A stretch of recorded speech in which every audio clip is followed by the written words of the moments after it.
आज मैं आपको एलईडी बल्ब का एक नया ड्राइवर बनाना सिखाऊंगा, जिसकी मदद से आप एलईडी बल्ब को बिना ड्राइवर से ही इन कंपोनेंट की मदद से चला सकते हैं। साथ ही इसे आप ट्रांसफॉर्मर लेस पावर सप्लाई के रूप में भी यूज कर सकते हैं। इसे कैसे बनाते हैं, इसमें क्या क्या कंपोनेंट की जरूरत पड़ेगी, ये वीडियो में जानेंगे। फिलहाल वीडियो को लाइक और शेयर आप कर देना, साथ ही चैनल को सब्सक्राइब कर सकते हैं, क्योंकि यहाँ आपको मैं बेटर से बेटर नॉलेज देने की हमेशा कोशिश करता हूँ। चलिए वीडियो को स्टार्ट करते हैं। एलईडी बल्ब का ड्राइवर या ट्रांसफॉर्मर लेस पावर सप्लाई बनाने के लिए हमें 4 कंपोनेंट की जरूरत पड़ेगी। सबसे पहला है आपका एक पीएफ कैपेसिटर। पीएफ बोले तो पिकोफैरेड। जैसे इलेक्ट्रोलाइट कैपेसिटर की कैपेसिटी को हम माइक्रोफैरेड में मापते हैं, वैसे इन कैपेसिटर को हम पीएफ में मापते हैं। तो जो पीएफ कैपेसिटर रहेगा, इसकी वैल्यू रहेगी 125J 400 वोल्ट की, जिसे आप साफ साफ यहाँ पर पढ़ सकते हैं। और दूसरा कंपोनेंट है आपका एक इलेक्ट्रोलाइट कैपेसिटर, जिसकी वैल्यू है 250 वोल्ट, और माइक्रोफैरेड की बात करें तो 4.7 माइक्रोफैरेड। और नेक्स्ट है 1 मेगा ओम की रेजिस्टेंस, जो कि हाफ एंड क्वार्टर वाट में चल सकती है। आपके पास कोई सी भी हो ले लीजिए। और नेक्स्ट है एक ब्रिज रेक्टिफायर बनाने के लिए 4 डायोड, जिसे आप ब्रिज रेक्टिफायर बना के इस तरीके से तैयार कर लेंगे। अगर ये भी नहीं है तो आपके पास एलईडी बल्ब का खराब जो आपका ड्राइवर रहेगा, उसमें एक जो ब्रिज रेक्टिफायर आपको यहाँ पर मिलता है इस तरीके का, वो भी आप यूज कर सकते हैं। अब इसे बनाने का हम तरीका सीखेंगे।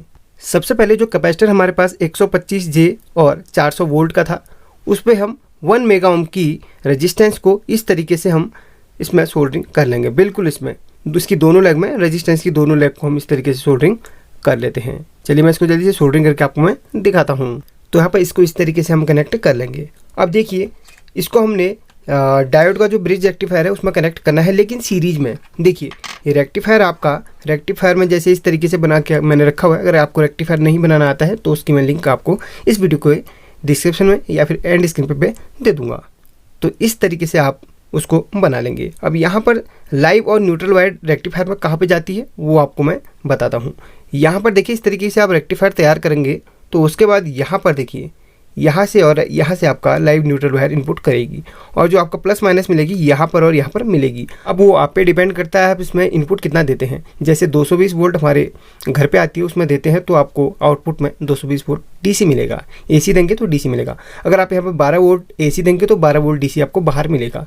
तो वैसे जितना वोल्ट आप इस पर इनपुट कराएंगे, आउटपुट उतना देगा, लेकिन वो डीसी में देगा। ये रेक्टिफायर की खास बात होती है। अब यहाँ पर देखिए, इसमें इनपुट जहाँ से देना है वहाँ पर हम इस इलेक्ट्रोलाइट कैपेसिटर को इस तरीके से हम यहाँ पर कनेक्ट कर लेंगे।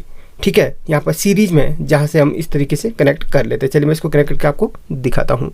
तो यहाँ पर ये बन चुका है। अब यहाँ पर देखिए, यहाँ पर हम लाइव वायर इनपुट कराएंगे और यहाँ पर न्यूट्रल वायर। तो यहाँ पर यहाँ से और यहाँ से एक एक वायर में कनेक्ट कर लेता हूँ, जो कि लाइव और न्यूट्रल की रहेगी। चलिए मैं इसको कनेक्ट कर लेता हूँ 2 वायर को, फिर आपको दिखाता हूँ। तो यहाँ पर इस तरीके से बनकर तैयार हो चुका है। यहाँ पर हम लाइव दे देंगे और यहाँ पर हम न्यूट्रल दे देंगे। भले आप यहाँ पे लाइव दें, यहाँ पे न्यूट्रल दें, बात एक ही है। अब यहाँ पर ये इस तरीके से सर्किट बनके तैयार हो चुका है। अब बचे क्या, 2 पॉइंट जो हमारे बचे यहाँ पर, रेक्टिफायर का पॉजिटिव और रेक्टिफायर का नेगेटिव यहाँ पर बच चुका है। तो यहाँ पर एक कैपेसिटर हमने लगाना है, जिसकी जो वैल्यू आपको मैंने ऑलरेडी बता चुका था, 4.7 माइक्रोफैरेड। एंड यहाँ पर वैल्यू आप ले सकते 250 वोल्ट से आप क्या समथिंग आप ले लीजिए। वैसे इससे कम का मत दीजिए, वैसे वोल्टेज हमें काफ़ी कम मिलेगी, लेकिन मैं आपको 250 वोल्ट का यहाँ पर सजेस्ट करूँगा। तो उसके हम जो लगाएंगे, रेक्टिफायर के पॉजिटिव और रेक्टिफायर के नेगेटिव बेस की नेगेटिव लेग को हम यहाँ पर सोल्डरिंग कर लेते हैं। तो यहाँ पर ये सोल्डरिंग हो चुका है। देखिए रेक्टिफायर के पॉजिटिव और नेगेटिव में इसका जो लेग था हमने सोल्डरिंग कर लिया है। देखिए ये अलग है, और यहाँ पर जो पॉजिटिव नेगेटिव है सिर्फ उसी से यह कनेक्टेड है। देख सकते हैं आप, गलत कनेक्शन नहीं करना है, वरना कैपेसिटर आपका फट सकता है। इतना आपने काम कर लेना है। ये ड्राइवर बन के रेडी हो चुका है। अब यहाँ पर एक एलईडी बल्ब के एमसीपीसीपी को मैं कनेक्ट कर लेता हूँ। इसके पॉजिटिव में पॉजिटिव, इसके नेगेटिव में नेगेटिव। जो कैपेसिटर का पॉजिटिव नेगेटिव है बिल्कुल वहीं पर, वही डायोड का पॉजिटिव नेगेटिव है। अब यहाँ पर इसके पॉजिटिव नेगेटिव को कनेक्ट कर लेता हूँ। लेकिन आपको एक चीज़ बता दूँ, ये 9 वोल्ट का है। आप जो है 9 वोल्ट से कम का वैसे अगर लगाना चाहते हो तो उसमें रेजिस्टेंस लगा के आपको ड्रॉप करनी पड़ेगी। वैसे 9 वोल्ट से कम का भी आप लगा लीजिए। चलिए फिर मैं इसको कनेक्ट कर लेता हूँ, पॉजिटिव में पॉजिटिव और नेगेटिव में नेगेटिव। अब यहाँ पर पूरा सेटअप हमारा रेडी हो चुका है। अब यहाँ पर इसको हम टेस्ट करेंगे। उससे पहले आपको एक चीज़ बता दूँ, ये मल्टीमीटर है। यहाँ पर मल्टीमीटर के दोनों प्रोब्स को हम यहाँ पे लगा लेंगे इसके आउटपुट पे, जो एमसीबीसी के लिए जा रही है ना, बस उस पर पॉजिटिव को पॉजिटिव और नेगेटिव को नेगेटिव। यहाँ पर इसको इसलिए लगा रहा हूँ ताकि आपको यहाँ पर टेस्ट करवा के दिखा दूँ कितना वोल्टेज यहाँ पर लगभग मिल रही है। चलिए ये पूरा रेडी हो चुका है सेटअप। अब यहाँ पर आपको इन दोनों वायर पर मैं AC वोल्टेज एक बार आपको चेक करवा के दिखा देता हूँ ताकि कंफर्म हो जाए कि AC वोल्ट आपको मिल रही है। चलिए फिर इसको मैं कनेक्ट कर लेता हूँ और आपको दिखाता हूँ कितना वोल्टेज अभी लगभग यहाँ पर मिल रही है। तो आप देख सकते हैं यहाँ पर, इसको अच्छी तरह टच करता हूँ, 222-23 के आसपास हमें AC वोल्टेज मिल रही है। चलिए इसको ऑफ करता हूँ और यहाँ पर आपको सीरीज बल्ब भी चला के एक बार दिखा देता हूँ। ये देखिए सीरीज बल्ब जल रहा है। अब आपको यहाँ पर टेस्ट करवा के दिखा देखिएगा और मल्टीमीटर भी चेक कीजिएगा यहाँ पर कितने वोल्टेज DC हमें मिल रही है, देख लीजिएगा। तो देखिए यहाँ पर ये सर्किट जल चुका है और मल्टीमीटर में 83.3 वोल्टेज यहाँ पर DC हमें मिल रही है। देखिए अभी 83.30 मतलब 82-83 के आसपास मिल रही है। और हो सकता है आपको यहाँ पर ये MCPC भी ब्लिंक करता हुआ दिख रहा हो क्योंकि यहाँ पर कैमरा इफेक्ट की वजह से ऐसा हो रहा है। तो दोस्तों इसे आप एक बार ट्राई जरूर कीजिएगा।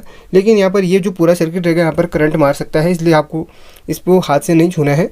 इसको आप बिल्कुल अलग करके एक अलग से पैकेट बना के आप या फिर पन्नी के अंदर इसको पैक कर सकते हैं। बहुत ही तरीके से करना होगा, इसलिए आप इसमें सावधानी जरूर बरतेंगे। और यहाँ पर जो इसमें आपको लाइट मिलेगी सबसे बेस्ट यहाँ पर मिलेगी। ऐसा नहीं कि आपको कम ज़्यादा मिल रही, बिल्कुल एक एक्यूरेट यहाँ पर मिलेगी, लेकिन कैपेसिटर जो लगा रखा है उसी की वजह से। तो यहाँ पर फिर से आपको चेक करके मैं दिखा देता हूँ। देखिए बिल्कुल ज़बरदस्त यहाँ पर लाइट मिल रही है। एक बार सेटअप की लाइट आपको बंद करवा के दिखा देता हूँ। अब देखिएगा। तो चलिए फिर अब इसको ऑन करता हूँ। अब देख सकते हैं आप कितना यहाँ पर आपको रोशनी मिल रही है। तो दोस्तों इस तरीके से आप LED बल्ब के ड्राइवर को इजीली घर पे बना सकते हैं। और आपको एक चीज़ बताऊँ, इसको और भी आप डाउन इसकी वोल्टेज करना चाहते हैं, जैसे अभी यहाँ पर कितनी मिल रही है, आपको मिल रही है यहाँ पर 82.9। अब यहाँ पर एक बार इसको हटा देता हूँ, एक बार MCPC भी को इसकी हटा देता हूँ, उसके बाद आपको दिखाता हूँ। चलिए एक बार MCPC भी हटा लेते हैं और उसके बाद आपको यहाँ पर दिखाता हूँ कि यहाँ पर कितनी वोल्टेज लगभग हमें मिल रही है। चलिए MCPC कनेक्शन हटा लिए हमने। अब यहाँ पर मैं इसको कनेक्ट करता हूँ और उसके बाद कितनी वोल्टेज लगभग यहाँ पर मिल रही है आपको दिखा देता हूँ एक बार। तो यहाँ पर देखिए हमें 200 वोल्ट से ऊपर मिल रही है, लगभग 1000 पे सेट करते हैं। सिर्फ वोल्टेज ज़्यादा मिलती है, एम्पेयर बहुत कम होता है। तो यहाँ पर वोल्टेज कितनी मिले, लगभग 300 वोल्टेज के आसपास मिल रही है। वो इसलिए मिले क्योंकि यहाँ पर कैपेसिटर लगा हुआ है। और घबराइए मत दोस्तों, यहाँ पर आपको सिर्फ वोल्टेज ज़्यादा मिल रही और एम्पेयर बहुत कम मिलता है। इसमें आप रेगुलेटर वगैरह लगा के इसको आप स्टेप डाउन कर सकते हैं। लेकिन काफ़ी सारे लोग बोलते हैं कि इससे आप बहुत सारी चीज़ें चला सकते हैं। ऐसा कुछ नहीं है। आप अगर ट्रांसफॉर्मर लेस पावर सप्लाई बनाते हैं तो उससे आप सिर्फ एक LED वगैरह चला सकते हैं। आप इससे ना कोई एम्पलीफायर चला सकते हैं, ना कोई हैवी लोड वाला सामान चला सकते हैं, सिर्फ एक लाइट जला सकते हैं। उसके लिए आपको मैंने यहाँ पर तरीका बता दिया है। हाँ, अगर आप ज़्यादा एम्पियर चाहते हैं तो उसके लिए आप ट्रांसफॉर्मर वगैरह यूज कर सकते हैं, क्योंकि ट्रांसफॉर्मर आपका सबसे बेस्ट ऑप्शन रहता है एम्पियर के लिए। बाकी वीडियो पसंद आई तो लाइक और शेयर ज़रूर करना। मिलते हैं अगले वीडियो में, तब तक के लिए टेक केयर।